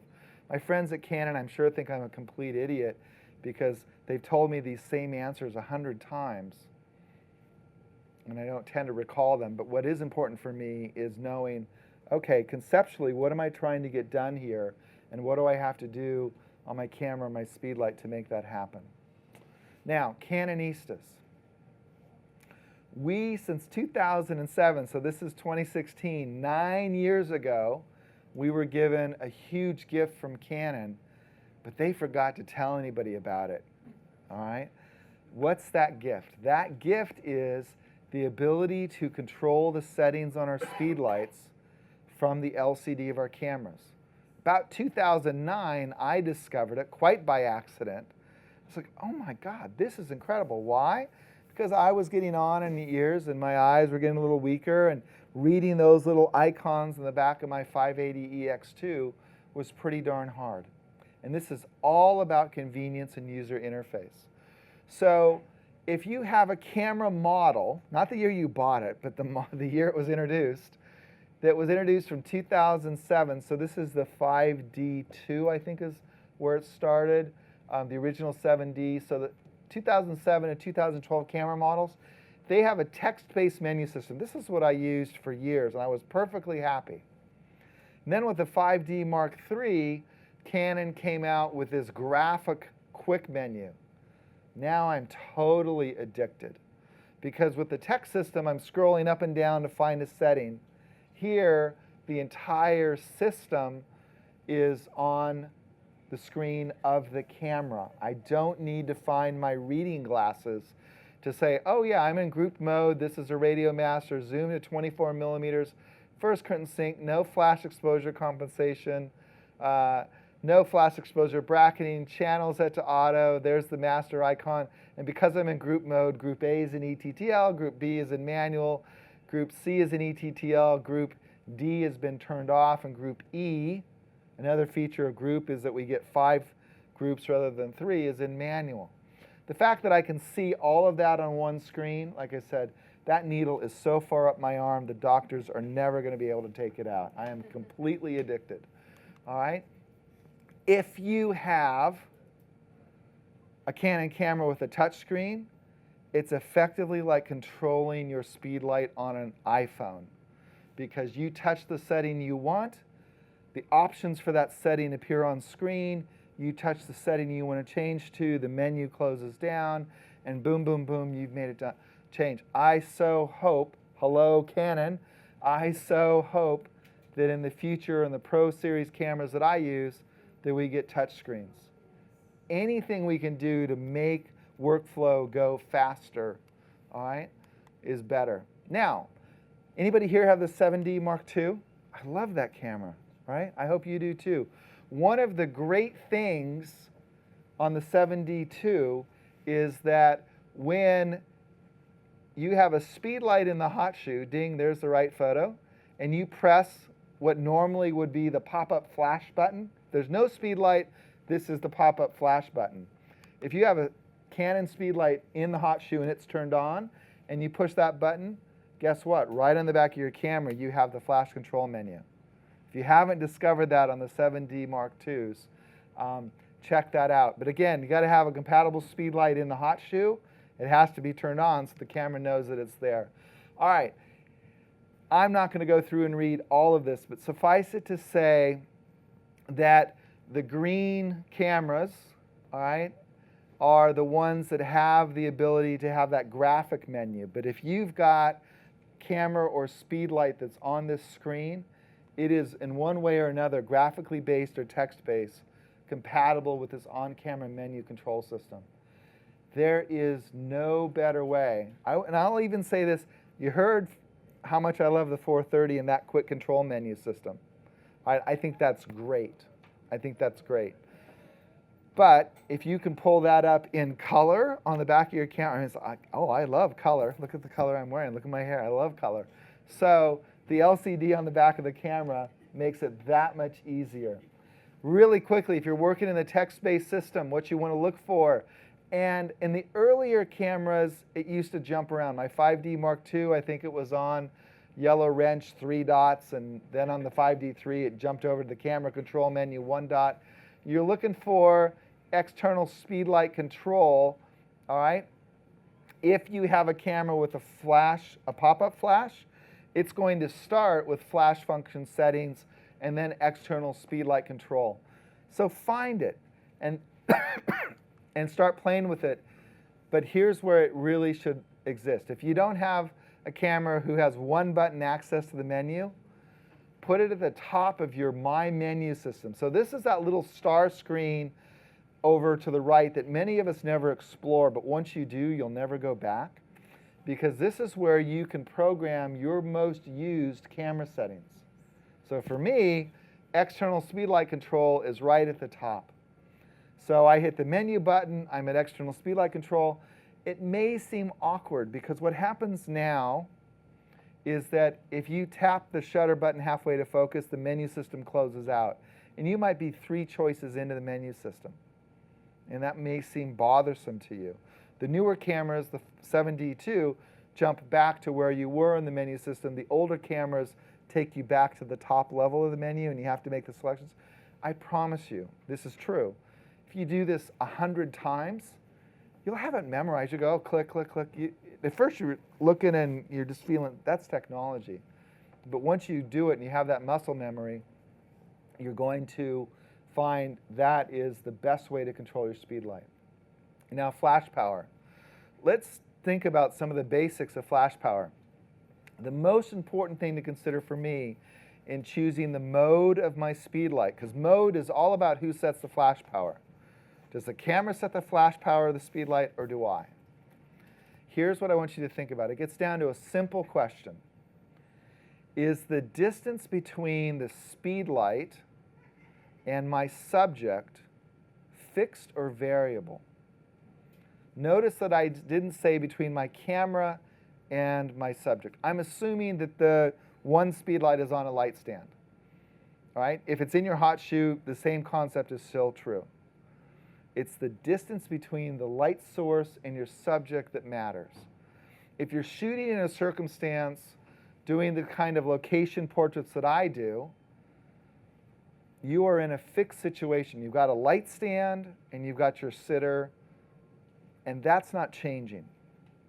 If you're shooting an event where I'm shooting this gentleman and then I'm running over here and I'm shooting that person and then I go way in the back, the distance between my camera or my speed light and my flash is changing continuously. All right? So you have to say, is the distance between the camera and the subject fixed or variable? If it's variable, E-TTL is the mode that you want to use for your speed light. Why? Because the camera is going to set the power. And it will do this calculation in a fraction of a second. It doesn't slow your speed light down at all. But there's a couple of caveats, all right? And I'll get your questions in just a moment. The flash power can change from shot to shot to shot. And the way E-TTL works is you push the shutter button halfway, the camera tells the flash to put out a low power pulse of light, 1/32nd pulse. The camera meters that flash coming back. It compares it to actually 2 ambient meter readings, one taken just before the pre-flash and one taken just after. And under some circumstances, it also uses the distance information off the lens, and it goes through, does all these quick calculations, and determines what the flash power should be. So you're shooting horizontal, bride and groom, he's in black, she's in white, pretty easy lighting pattern. And then you switch, and you, without moving, you just zoom in and you go vertical, and you shoot the groom in his black hole of a tuxedo, and you shoot the bride in her lovely dress, and you might find that the flash power changed. You go, wait a minute, I hate this. I hear this a lot. I hate this. Why did the flash power change? Nothing changed. I'm the same distance from them. Why did the camera change anything? Because you fed the camera a different metering pattern. When you filled the frame with the black tuxedo, the camera assumed there's not much light coming back from the shot, so it has to increase the flash power. When you fill the frame with the white dress that sends a lot of light back to the camera, it said, oh, I don't need much flash power. So by going from 50-50 to 100%, 100%, you're changing the metering pattern. And that's a very simplistic view. Those of you who know, who shoot weddings know that that's not always the case, but it creates a teachable moment for me. So with E-TTL, you have to get used to the idea that flash power can change from shot to shot, and you have to practice this. Flash exposure compensation is the way that you control flash power. And if you shoot weddings or other types of events, your skills as they develop are going to include the knowledge of, oh, when I'm photographing people who are in mostly dark clothes and I'm tight head and shoulders, unless there's like, you know, Syl's forehead to reflect a lot of light off of, the shots are typically going to be overlit with flash. And you think, well, that's weird, because if they're in black, why is it overlit? It's overlit because the camera thinks it has to put out more flash power to turn that black tuxedo into an 18% gray tuxedo. Now, some things are changing because we're beginning to have RGB metering on the newer generations of cameras. But suffice it to say, for today's quick talk, flash exposure compensation is a super important skill for E-TTL. If you're an event shooter, you need to actually practice how to change flash exposure compensation on your camera without looking through the viewfinder. So if you take a shot and you go, oh man, I blew out that guy's forehead, I need to dial down, and you do a quick chimp, drop the camera down, you see the blinkies going off Syl's forehead, and you're talking and you make, you know, oh, the weather's nice, and while you're doing that, you're hitting the flash exposure compensation button on your camera, and you're dialing in -2 stops, 6 clicks. You want to be a professional, you've got to be able to have that kind of fluidity. It's almost like being a magician. You're maintaining that rapport so they think, oh yeah, and then you say, hey, let me just get another one. And now you've got a decent shot, and you look like the brilliant photographer you really are, all right? So E-TTL, by the way, if you're just starting out, I would go to E-TTL, particularly outdoors for fill flash, all right? So there's a bit about flash exposure compensation. Manual mode. Manual mode is the flash mode you should use when you're sitting in a situation where the distance between the flash and the subject, not the camera and the subject, the flash and the subject is fixed. You're doing portraits of people standing there. You're doing tabletop or product photography. Now the advantage of manual mode is that the flash power does not change from shot to shot. So once I get the lighting set, I can come and take a really tight headshot, or I can step back and take a full-length body shot, and I don't have to change anything, all right? Because the distance between the light source and the subject is not changing. I personally think that manual mode is the best way to learn flash, but it's really frustrating for people because they say, well, I don't know how much to change, all right? I don't know how much to change. Suffice it, make a change, see what happens, and then take another shot. That's the beautiful thing about digital. I'm going to touch on this really quickly. So the 580 series, the 600 series have multi-mode. That's stroboscopic. If you're doing super creative photography, or you're doing scientific type photography, motion studies or whatever, this might be helpful. Personally for me, it's not. External auto and external manual are both modes that use this old thyristor circuit, And if you're a wedding shooter and you want to know how that works, come see me afterwards. But suffice it to say that this is an old school technology where the flash, when it's turned on, just starts putting out light. And then based upon the settings of ISO and aperture, this little bucket, which is collecting light coming back, will say, oh, okay, I'm going to shut the flash off now. It quenches the flash. All right? So there are some uses for this, but they're kind of technical in my opinion. And group mode. If you've got the radio speedlights, E-TTL important, manual important, and then if you've got radio speedlights and you're using multiple speedlights at the same time, go to group mode, because again, that gives you the ability to control each group individually. Even if you're an E-TTL, it gives you an individual flash exposure compensation dial for each group.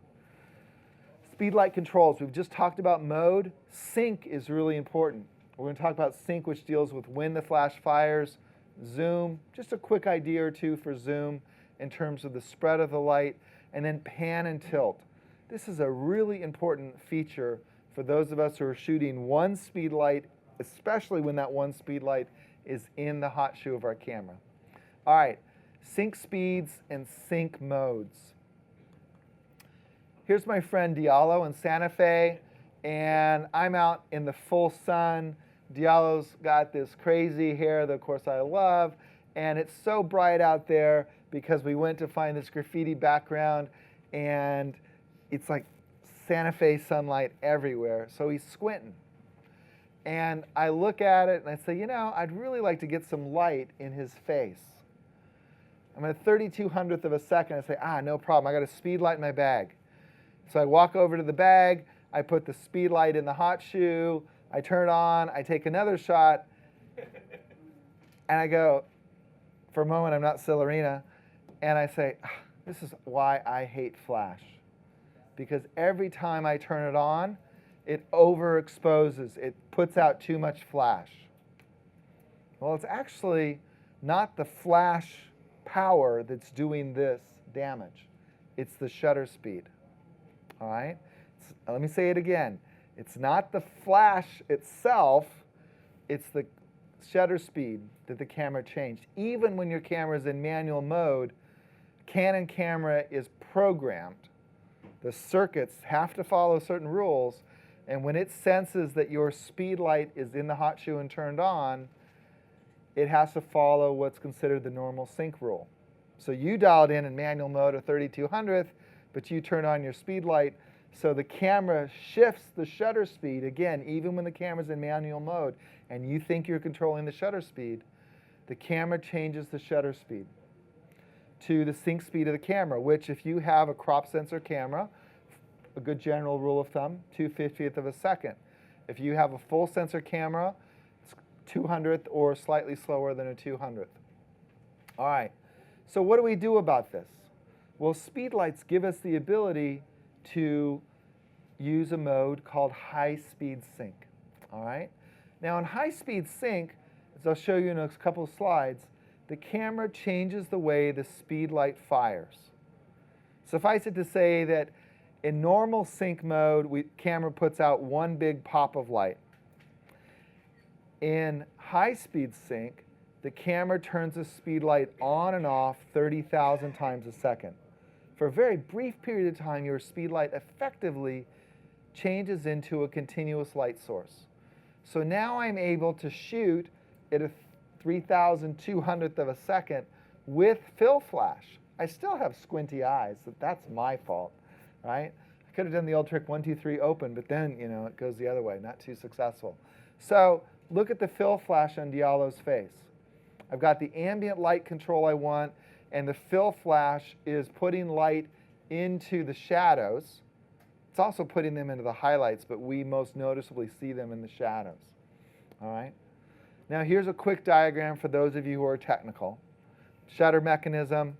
The thing to look at right here is in normal sync, the flash is on for a relatively short period of time, and in order for the flash to illuminate the entirety of the sensor, it has to do that after the first curtain in your shutter mechanism is fully open and before the second curtain in your shutter mechanism begins to close. So that's where the sync speed of your camera, 2/50th of a second, comes into play, because at a shutter speed faster than a 2/50th or a 200th, at a shutter speed faster than that, the second curtain begins to close before the first curtain is completely open. At an 8,000th of a second, it's literally a tiny slit between the first and the second curtains that flies across the sensor. High-speed sync changes the way the Speedlight fires. It turns it on and off for a very brief period of time so that it's illuminating while the first curtain is moving and while the second curtain is moving. But there is no such thing as a free lunch. And as great as high-speed sync is, you have to understand that when you activate a Speedlight in high-speed sync, the way that it turns itself on and off consumes 2.5 stops of power. I'll do the math for you. If you have one Speedlight aimed at your kid who's smashing the heck out of a Cinderella pumpkin with a baseball bat, and you switch to a faster shutter speed and you need to activate high-speed sync, you now need 6 Speedlights firing at full power in high-speed sync to equal the flash power of that one Speedlight that was firing by itself outside of high-speed sync. That's 2.5 stops of flash power. It is significant. Now, going back to that photo of Diallo, high-speed sync was brilliant. Why? Because for fill flash, I'm firing at low flash power. And this power loss only becomes an issue when you're at maximum warp. All right, you've got the Starship flying as fast as it's going to go. You've got your Speedlight at full power, and you need every photon you can get. Then going to high-speed sync may be an issue. All right. How do we turn high-speed sync on? Canon has made it so easy for us. In the older models of Speedlights, you look for the flashbulb H icon above the button. You push that, and you'll see a little high-speed sync, the flashbulb H icon appear on the LCD. On the 600 series, you scroll through the menu until you look for the sync button, and then it'll pop up in the screen. On the 430 EX3 RT, you hit the quick view, you go to the sync icon, and you find your way there. All right, second curtain sync. Now, second curtain sync is a creative tool that will actually be liberating in some special circumstances. So normal sync, and this is kind of tough to see, particularly without my reading glasses. First curtain sync, which I'll demonstrate in a moment, has the left triangle filled, and second curtain sync has the right triangle filled. I tell you what, before I discovered the control of the camera, or the control of the Speedlight in the back of my camera, it was really tough to figure out which of those two modes I was in, because it was just a little bit of real estate on the screen. But once I could look on the LCD of my camera and say, oh yeah, flash sync, second curtain, even without my reading glasses, it was great. So first curtain sync is the sync mode that you should use. Think of it as your normal sync mode. Second curtain sync is the sync mode you would use when you're shooting in low light situations and your subject's in motion. Let's take a look at the difference. Here's my buddy Matt, very patiently riding his big motorcycle in circle after circle after circle in his cul-de-sac. Matt is driving 15 miles an hour. He's very methodical in that regard. And I have my camera locked down because I'm shooting for a book, and at 1/8 of a second. Why 1/8? Because that's how long it took to burn in this shrubbery in the sky. If I was shooting at a 60th of a second or something like that, this all goes to black. All right? So I want that light in around the edges. So in that 1/8 of a second, Matt at 15 miles an hour travels, let's just say that's 2 bike lengths. So in normal sync, the flash fires right at the beginning of the exposure. Well, Matt happens to be over here. He's moving that way. So the light goes on and off, and it lights Matt. His headlights, because they're continuous light sources, stay on, and they continue to burn in, giving you that sort of laser beam effect. Second curtain sync takes you to warp speed, because in second curtain sync what happens is the shutter opens, but the Speedlight is waiting for its fire instructions. So the headlights and taillights are burning in, burning in, burning in, and then just before the shutter closes, it fires the Speedlight, and the Speedlight is what is illuminating matte. If you look at this explanation in the Speedlighter's Handbook, you'll see a frame where with no light whatsoever, what you see is basically black shrubs, a little bit of sky, and some light rays moving across, but no idea of where they're coming from. So second curtain sync, really valuable, low light situations when your subject is in motion. Zoom. Mentioned earlier that zoom is an important control mechanism for me. And this is a helpful test to do, as far as I'm concerned, for all Speedlighters. Set your Speedlight up on a light stand, lock your camera down on a tripod about 10 feet behind it, and fire the Speedlight into a white or lightly colored wall. And you're going to see the different patterns that the Speedlight illuminates at various zoom settings. So when I first did this with the 600, I was shocked because the difference between, say, 105 and 50 is pretty substantial. You might almost say it's, half the size, not quite half the size. This is not that big a deal. And I thought, oh, well, that was just that one. No. It's proved consistent as I've come back to this and repeated it across quite a number of Speedlights. So just know that you're not getting a super tiny cone of light at 200. I'm glad to take it. I'll take 200. All right? But I don't cry about the fact that the 430EX only goes to 105. It's not that big of a difference. But where this proves helpful, so I've got that little garage door panel down for the shot of my son Tony taken years ago, and it's causing the Speedlight to throw light everywhere. Then I zoom it down and I create this really quick kind of cool slash effect, and I'm controlling the view of I'm controlling the motion of the viewer's eye and making some drama appear where otherwise there was no drama. Zoom button, push the zoom button on the Speedlight, or you can change the zoom on the LCD of your camera as well. All right, let's look at some creative lighting techniques with one Speedlight. In my opinion, and I have to say, I've been an off-camera flash photographer for a long, long time. Why? Because when I went to photo school, the only flashes we had with the view camera was something standing on a light stand over there. We didn't have a hot shoe on our view cameras as we put the big dark cloth over our heads. So I inherently learned off-camera flash when I went to speedlighting years later out in the field. I just gravitated right to off-camera flash. But, and this is a big difference between the first edition of the Speedlighter's Handbook and the second edition. There's now an entire chapter added into the second edition that talks about on-camera flash techniques. So I want to take you through 6 different shots. 6 shots, and this is straight out of the second edition Speedlighter's Handbook. So I'm in a stairwell at the school at which I teach, and I've got a lovely model, and she's standing there. So there's a big window on that side of the frame that's letting in skylight, and there's a white wall, right? In fact, you can see the edge right here. So no flash on my camera. This is what I'm getting. Not bad, but not really, really great. So I hit the flash button and I turn the pop-up on, and now I have a little bit of light in her eyes. I've got a little bit of a drop shadow behind her and a little bit of a drop shadow there, but I've got, I think, a more useful shot with just a little pop-up. I say, all right, well, what happens if I take a Speedlight and put it in place of that pop-up? Now I'm getting what many of you would say is an obviously flash-lit photograph. Why do we say obvious?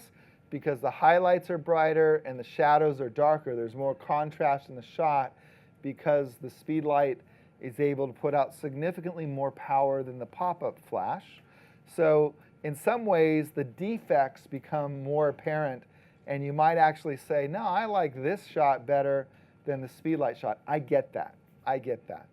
But having your Speedlight in the hot shoe firing straight at your subject is not the only option you have. So let's take a look at 3 different options. But I guess we're going to repeat. Sorry, I forgot I put this one in. So there's a comparison. Ambient only, pop-up flash, Speedlight straight ahead. All right, so here we go.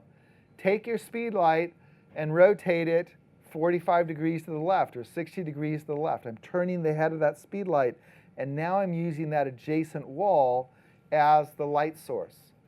So notice how the shadows soften up, both in terms of their contrast and in terms of their edge. And notice how there's the beginning of beautiful chiaroscuro, the wonderful Italian word for the interplay between highlight and shadow. All right?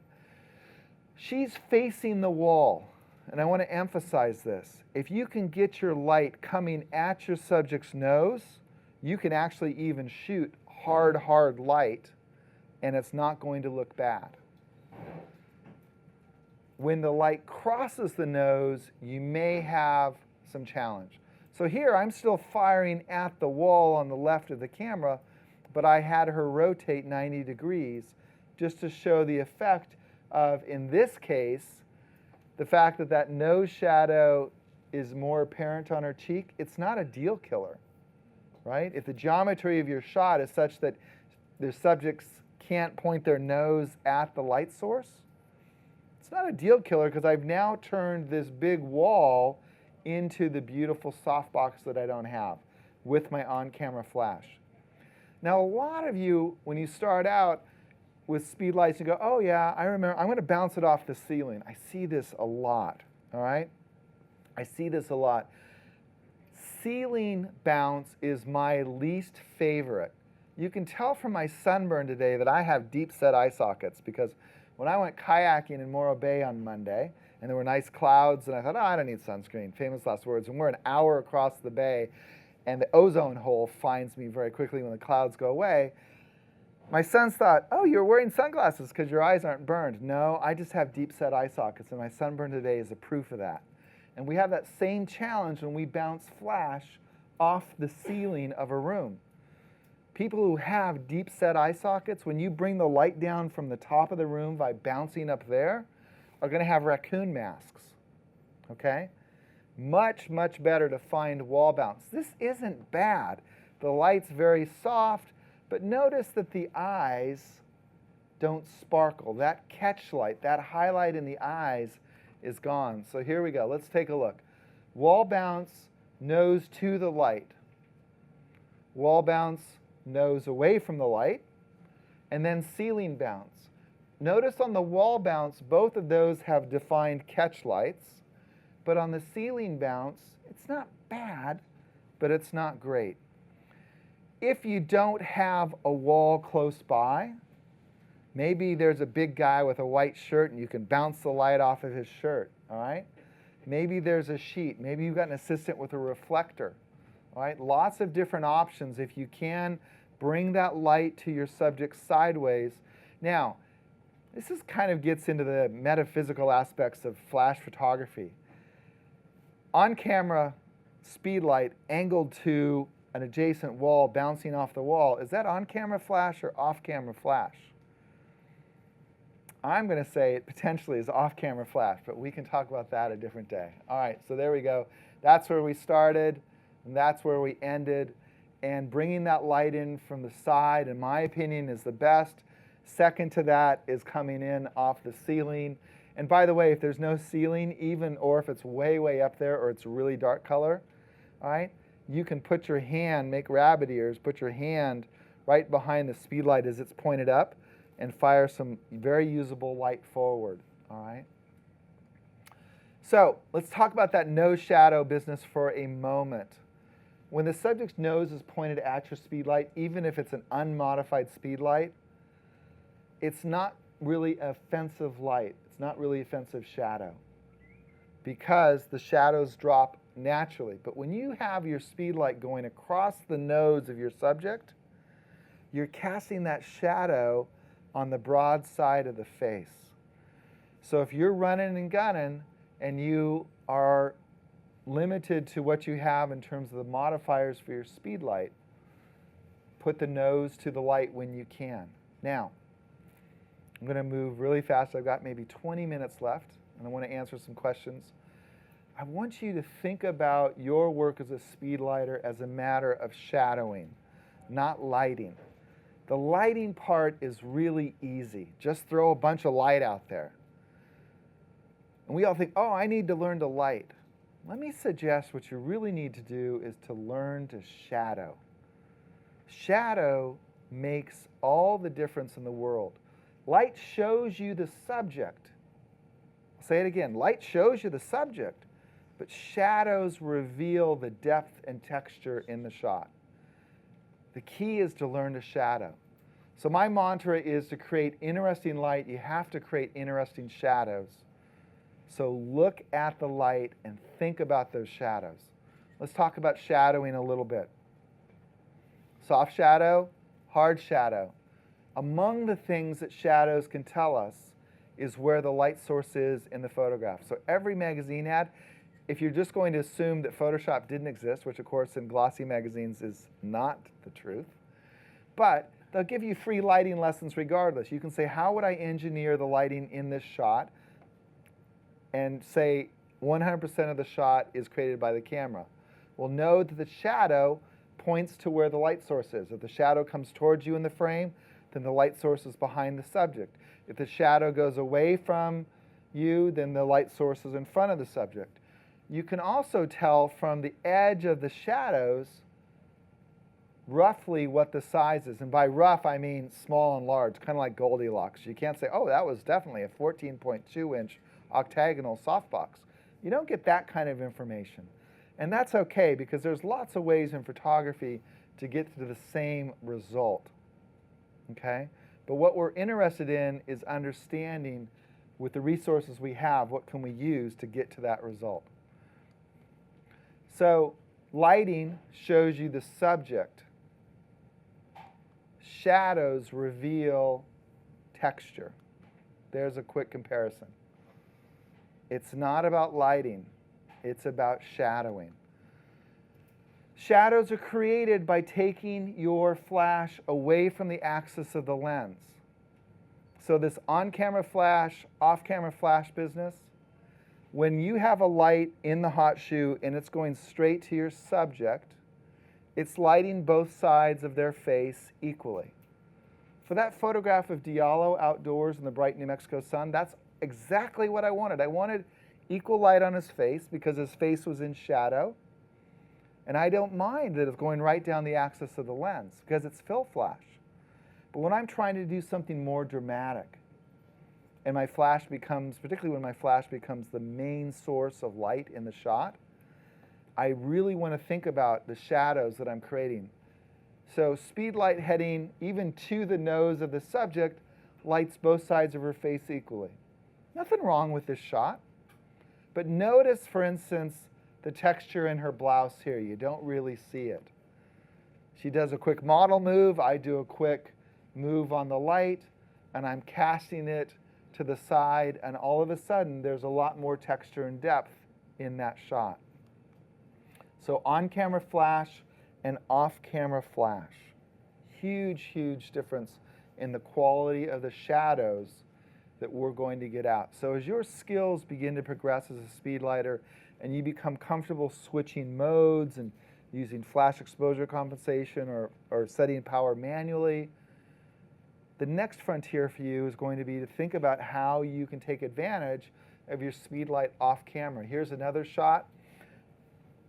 And notice the difference again in his shirt. Now you may look at this and go, that's perfectly fine. This is in many ways snapshot lighting. This is literally the Speedlight in the hot shoe of the camera. I tilted the camera vertically. Therefore, the light is going to the left of the subject, which throws the shadow onto the right side of the frame. All right? I'm a shadow geek, so I always look at the position of the shadows because it tells me the position of the light. I love this shot, and I'll admit, it's kind of Phantom of the Opera lighting. All right? But it's flash that looks more natural in that tack room than the direct flash did. Another shot, same kind of thing, on and off camera. So for this shot, I had the Speedlight 45 degrees to the left. And if you think about where your Speedlight is in a circle around your subject, you're going to then begin thinking about the shadows you create. The farther to the side your Speedlight goes, the more dramatic your shadows become across the face of your subject. And you may say, Syl, I don't want those kind of really raking shadows. Great. Then don't put your Speedlight at 90 degrees. Put it more out here at maybe 15 or 20. But if what you want are those crazy dramatic shadows, you're not going to get them with the Speedlight in close to the camera. These are just tools and techniques. So, on-camera cord, if you're just starting out as a speedlighter, even going to the end of your arm is enough to add some depth and texture to your shot with that OCE3 cord. This is basically an extension cord for your hot shoe.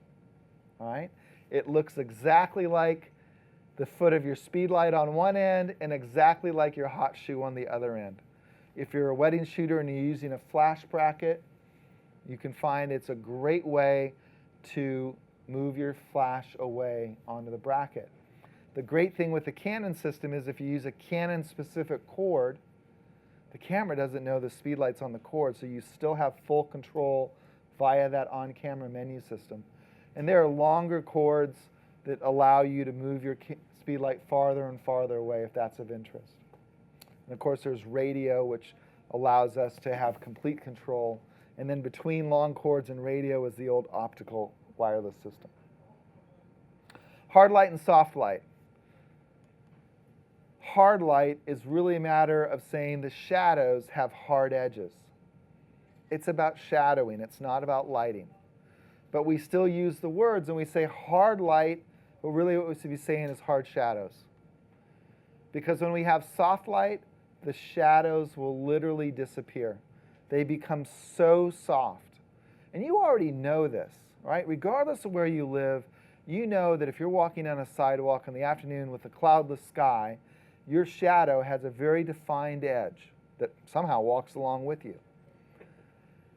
And then if a cloud comes in and gets between you and the sun, depending on how thick that cloud is, the edges of your shadow are going to get softer or blurrier and blurrier. And if that cloud will go from horizon to horizon, the shadows will almost disappear. So how do we do this with the Speedlight? Very easy. We invent a cloud bank for our Speedlight. This is a shoot-through umbrella. And what happens is, when we have a Speedlight firing directly at our subject, Speedlight's relatively small. Unless you're doing headshots of Barbie, your Speedlight is smaller than most things that you're photographing. And when you have a small light source relative to the size of the subject, the light travels in parallel lines, and it creates distinct shadows.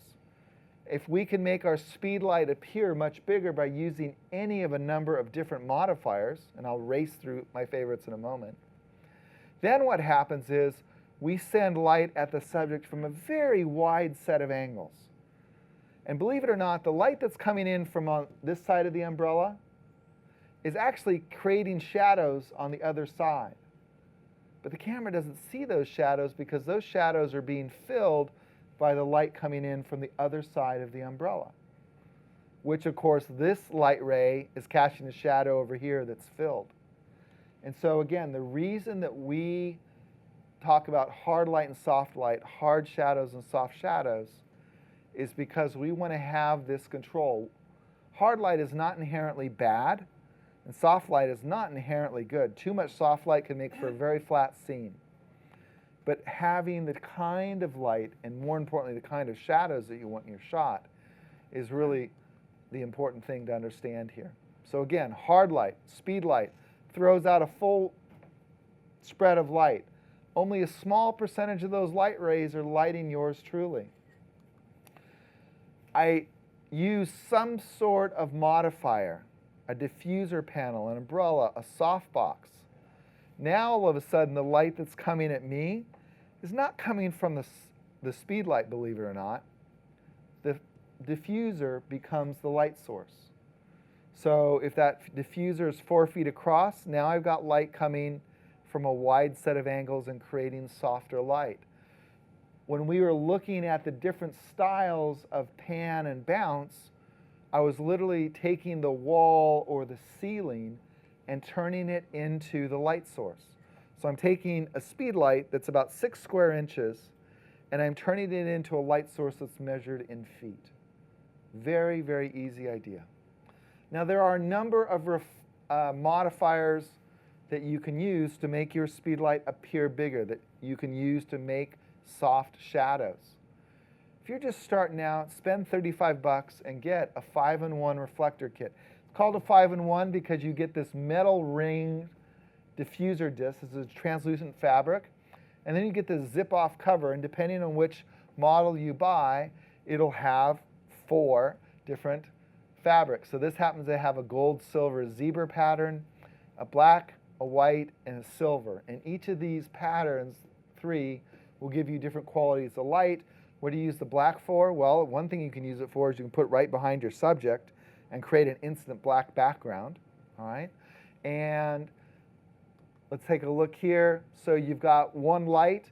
You can take it away from your camera, use it partially on your subject directly, and partially to bounce off of a reflector, all right, and create some light coming in from the other side. Or you can take the light straight to the reflector and create a big light source. So it's a very, very handy kind of system. Umbrellas, I'm going to race through this because I've already covered this material on some of the other video presentations I've done here. But reflective umbrellas and shoot-through umbrellas, I want you to hear my words very carefully. I think umbrellas are helpful, but they're really a gateway drug. Umbrellas are a gateway drug to bigger and better modifiers, specifically softboxes. Why? Because an umbrella is like a hand grenade for light. If you're setting up a studio in the small basement of your house and you light either of these umbrellas off, that umbrella is lighting, whether you realize it or not, it's lighting every square inch of every wall and all the floor and ceiling surfaces in your small basement studio. It's really hard to get any kind of finesse. Although there are many shooters who love umbrellas. I love them during rainstorms because they actually do their job. But if you're in a large studio space where the light that blows backwards isn't going to hit anything that's going to go back towards the subject, it's not necessarily a big issue. So we've got lots of options with umbrellas.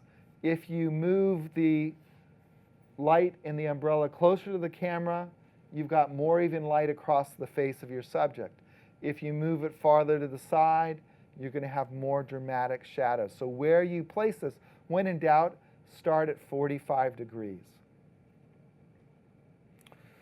Softboxes. It's perfectly okay with me if you skip the umbrella phase of your career and go straight from reflector 5-in-1 disc set to a softbox. All right?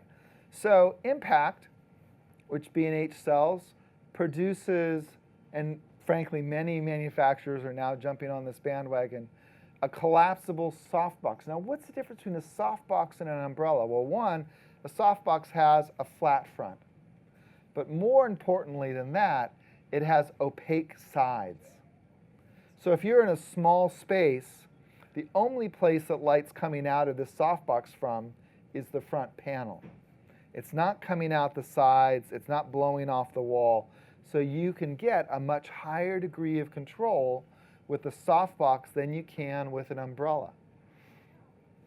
So here's an example of a shot that I did with that style of softbox.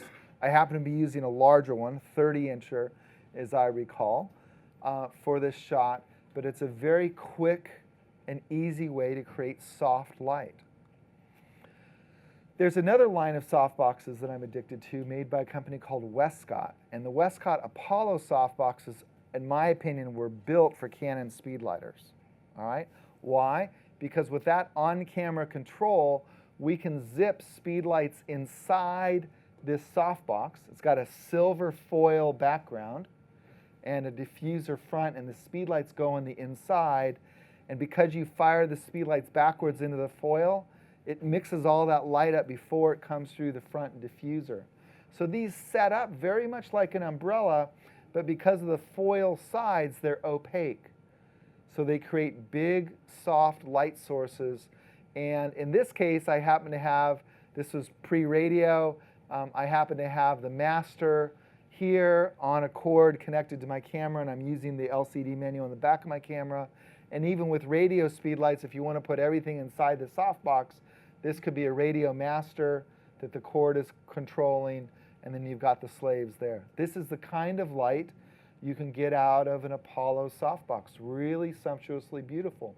And again, the trick behind this shot was the softbox is, say, 3 feet in diameter.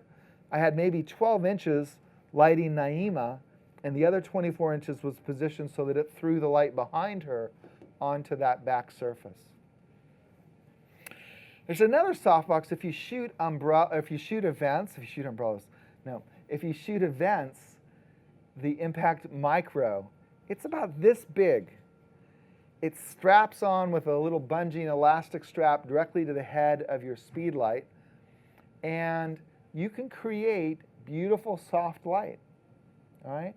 So depending on the lens you're using, this may actually interfere with the lens. If you're using a short lens, the box may drop into the camera's view, so you kind of have to sort that out if you're looking for on-camera flash.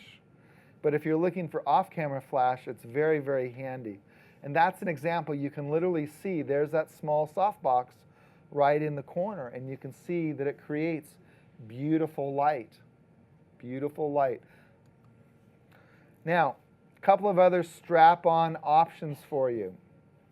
I love the f-stoppers flash disc, which you can get here at B&H. You can get all this stuff at B&H before you leave if you want. Just remember to tell them Syl sent you. The flash disc, it's silver on the back, silver on the sides, diffusion on this panel, straps onto your Speedlight with a little internal elastic band, so it's really easy to set up. And you basically turn the head of your Speedlight straight up, and it turns your Speedlight into, dare I say it, a 12-inch lollipop of light. Okay? What I really love about the flash disc, I like these guys, but what I love about the flash disc is that I can twist it, and it folds up into a kit about this big, and I can drop it in my back pocket, so there's no excuse to not have it. The head is straight up towards the sky, but it doesn't go to the ceiling because the edge of the ring is made out of an opaque fabric. All right, so it's a silver foil fabric that captures all the light, and same with the back of it. So the only place for the light to come out, there's a little bit of a light leak down on the bottom. They sell that here? Oh yeah. Oh yeah, don't go home without one. All right, I want to show you a couple of other modifiers. This is not the Westcott Apollo series.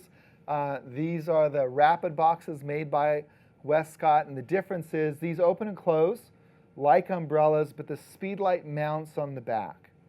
Okay, Speedlight mounts on the back, where with the Apollo series, they mount in the center. So if you need to get to the buttons and dials of your Speedlight because of the way you prefer to control it, then this kind of a softbox is a better choice than the ones where you zip the Speedlights to the inside.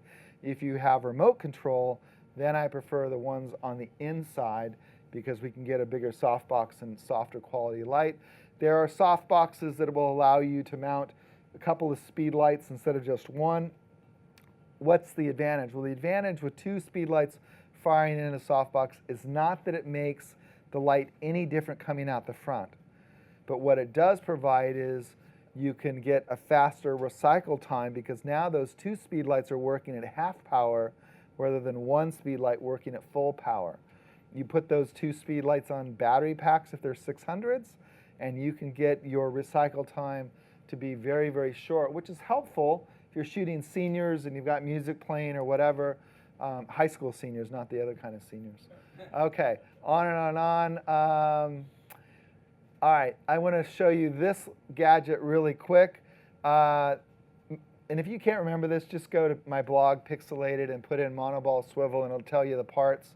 But there's a little contraption you can assemble that allows you to change the position of your Speedlight with a flick of one knob. All right? So the monoball swivel, you should look that up. I'm just going to hit the highlights because I've got about 2 minutes. All right. The other kind of modifier that I want you to think about, instead of modifiers that make the light appear really big, are modifiers that limit where the light flies. So If I have a Speedlite zoomed, this was as tight a pattern as I could create, which is okay. But if I want to go for something super dramatic, and notice that her nose is where? It's to the light, and that shadow drops down below the light, and that shadow drops below her chin, defining her jawline. So even though this is hard light, it's not harsh light. And how do I get that? I get it with the grid. So here's a couple of other, this is the set. This is how bright the ambient light is. This is corrugated fiberglass like you would make a greenhouse out of. And this is the Strobros grid, which with a Velcro strap goes right onto, I love that. There we go. Goes right onto the front. It'll appear in just a moment. There it is. So this grid is about 6 inches in diameter, and I love this grid system. You buy this little thing that euphemistically is called a baby beauty dish, and then you get 3 different size grids with the kit. And the 3 different size grids determine how wide that cone of light is. For me, what makes this super useful is the fact that I can change the grids in a couple of seconds. The other great grid system that I recommend is the Rogue grid system. But the difference here is to change out the grids, you have to literally disassemble this, push the grid out, push the other grid in, push the sleeve back in the collar, get the elastic in the right place. Not a deal killer if you're working in a situation where you need the lightest, most durable kit. When I went to Havana 3 or 4 years ago to shoot with Santa Fe workshops, this was the kit I took because it was really tiny and light. The Strobros, because it's a little bit bigger, doesn't travel quite as well. Rogue Flash Bender, very popular tool in my kit. And a snoot, generally speaking, is an alternate for zoom. If I had to pick, I'd go with grids rather than with a snoot. And right there, I'm going to leave it because the clock says that it's 3 o'clock. So I want to answer your questions, but before I do that, I want to give a huge thank you to Canon because Canon, honestly, is the company that makes it possible not only for me to make great images, but they made it possible for me to get to New York today. So I really appreciate Canon's support. Whether you're a hobbyist or a professional, B&H has the answers to your questions. Experience a world of technology at our New York City Superstore. Connect with us online or give us a call. Our staff of experts is happy to help.